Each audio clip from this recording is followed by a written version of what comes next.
The origin of the image of God.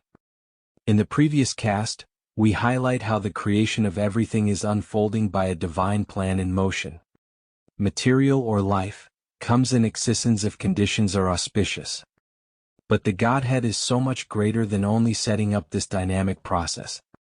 They care for their creation, and especially for ensouled self-conscious beings who are created in their image.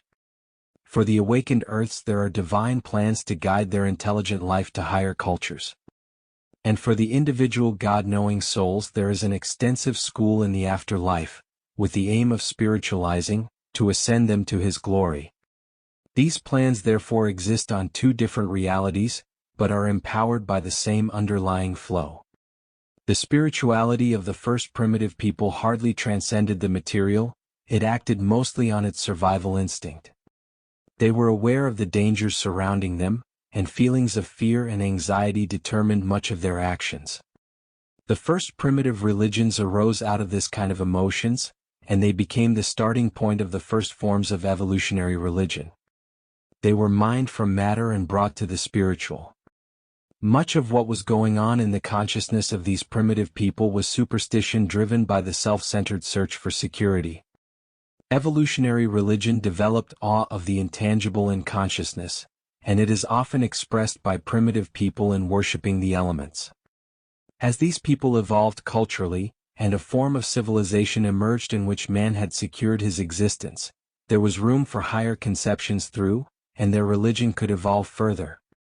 For example, into the worship of ancestors or the worship of tribal gods. Evolutionary religion could reach great heights in places where people lived in dense populations in relative prosperity, and with freedom of thought. In the 5th century BC, pure human wisdom, purified by philosophical thought and devotion, came to very great heights in the life and teaching of Siddhartha Gautama. However, the Buddha did not arrive at the father heart of God. This sincere truth seeker taught the best godless philosophy ever conceived by a mortal man, by proclaiming that the laws of the universe are absolute just. In a conversation with an Indian, Jesus once said, "Buddha knew God, but did not discover him in his thinking." The Jews discovered God in thought, but for the most part did not know him in spirit. Everywhere in all universes where planets have been brought to life, and the natural creation is complete, and where the life carriers are withdrawing because their work is complete, a new divine plan is taking effect to promote the ascension of consciousness. Recall again that this is a two-track plan. One track is God's desire to draw the individual to Himself through His love. The other track is the course of development in the physical on earth. One is your destiny, the other is the highest purpose for which you can live. The first is the beginning of a long road to the gates of paradise, and here on earth you are a character in time, who can contribute a unique building block to the consummation of creation.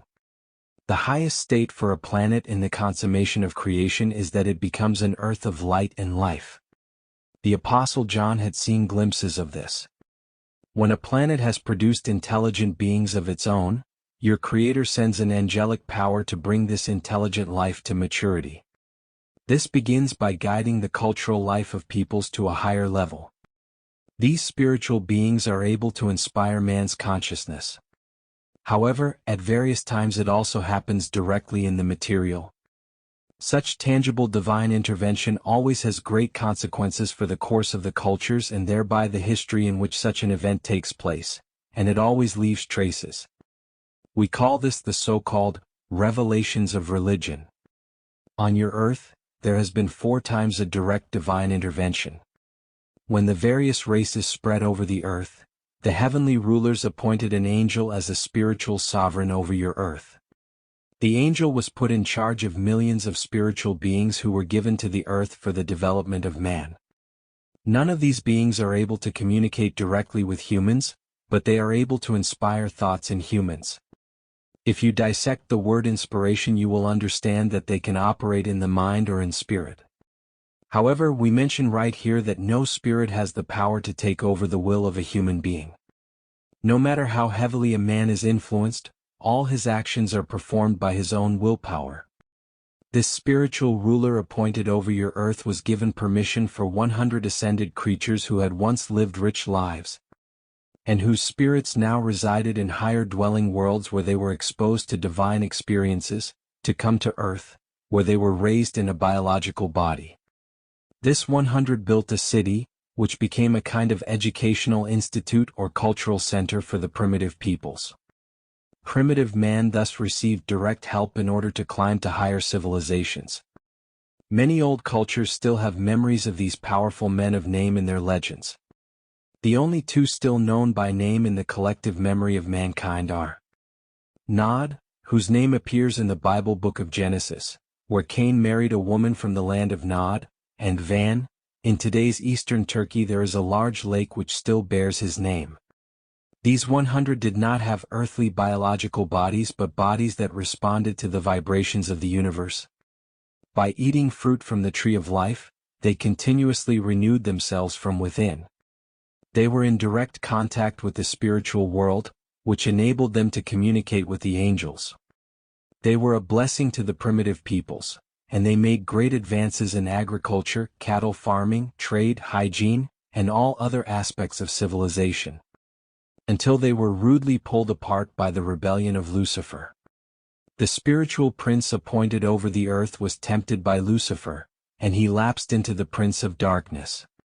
All heavenly beings, including these 100, were sucked into this spiritual conflict and forced to make a choice. There was great confusion in the spiritual world and also among the humans. The carefully built-up work decayed. But out of the 100, a few remained faithful to their heavenly Father, and they continued to serve humanity here on earth. The leader of this group of faithful was Van, and he knew the divine plan of the second divine intervention, the coming of Adam and Eve, through whom mankind would receive a greatly improved genetic body. Van acted on this promise, and in anticipation he created the Garden of Eden. Adam and Eve were superhumans from the human point of view. Their bodies were of paradisiacal origin, and the divine plan was that they would enrich all tribes by having their children mixed with them. Satan and the Prince of Darkness recognized this plan, and in cunning ways they caused Adam and Eve to commit an act of disobedience, which ultimately resulted in far less of their seed among the tribes of the earth, as anticipated. Through their act of disobedience, they also lost access to the tree of life and became mortal. The knowledge they passed on remained useful for generations, but slowly mankind was in danger of losing all their revealed salvation. Here we briefly make a side note, that there has never been a global flood. There have been horrific floods in several places on Earth over the past 20,000 years, and some have wiped out entire civilizations, such as the land bridge bursts that led to the formation of the Mediterranean Sea and the Persian Gulf, but never has the Earth been completely flooded. The story of Noah is not a divine intervention. Only a few generations after Adam's disobedience, progress stagnated, and humanity did fall back into evolutionary religion. Generation after generation men passed on their life force, and nationalities and cultures emerged, but in their search for God they did not mind higher truths. Their spiritual consciousness was stuck to the earth, and the greatness of their gods did not extend beyond their cities or forefathers. The underworld and the afterlife became the answer to the ego's selfishness which longed for eternal survival. In this dark time when the spark of revelation was almost extinguished, a high angel of the order of Melchizedek, on his own request, received permission to dwell among men temporarily as a human being. Without any human even being aware of his coming, 1973 years before the birth of Christ, he walked into a nomad tent of a Chaldean shepherd somewhere in Palestina and made himself known as Melchizedek, priest of El Elyon, the most exalted, servant of the one and only God. Within a few years, this Melchizedek had gathered around him a group of disciples, and they built a city named Salem.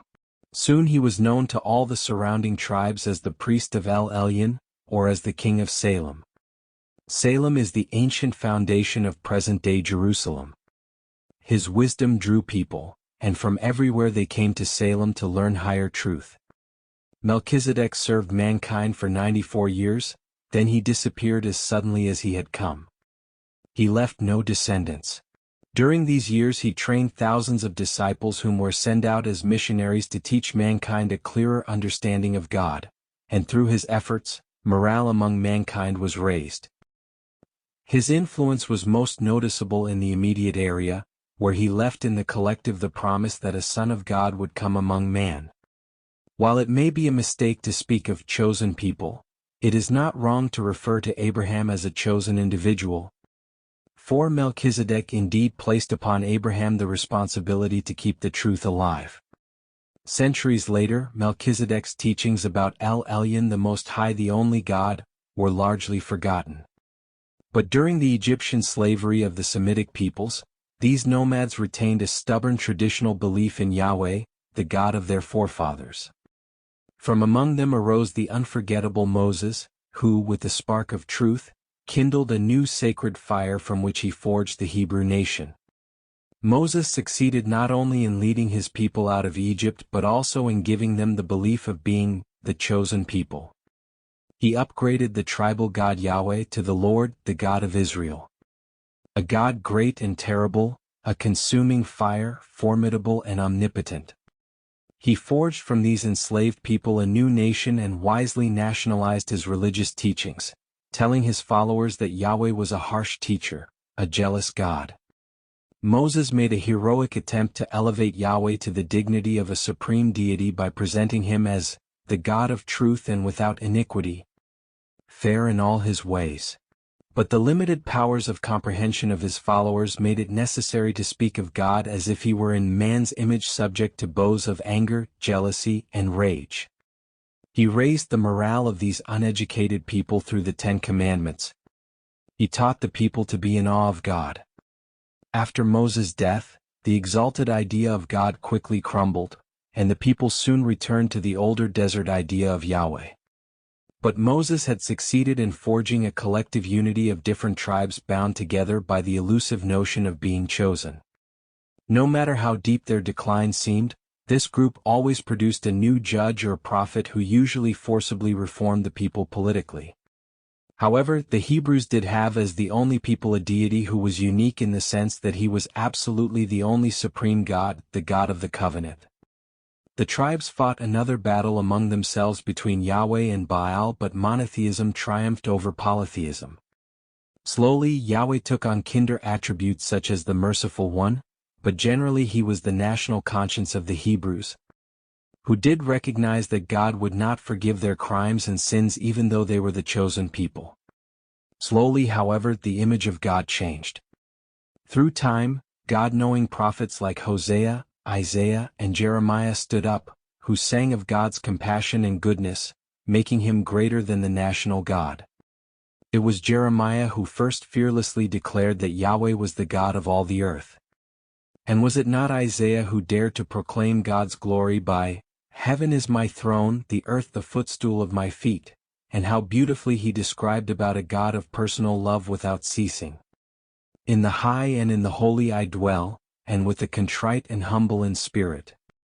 But back from Babylonian exile, their faith materialized in laws and traditions. In the days of Jesus, they still considered themselves as the chosen people, and they expected a national Messiah who would restore David's throne and deliver them from the Romans. The incarnation of your Creator in the life of a man, Jesus of Nazareth, has been the fourth divine intervention on earth.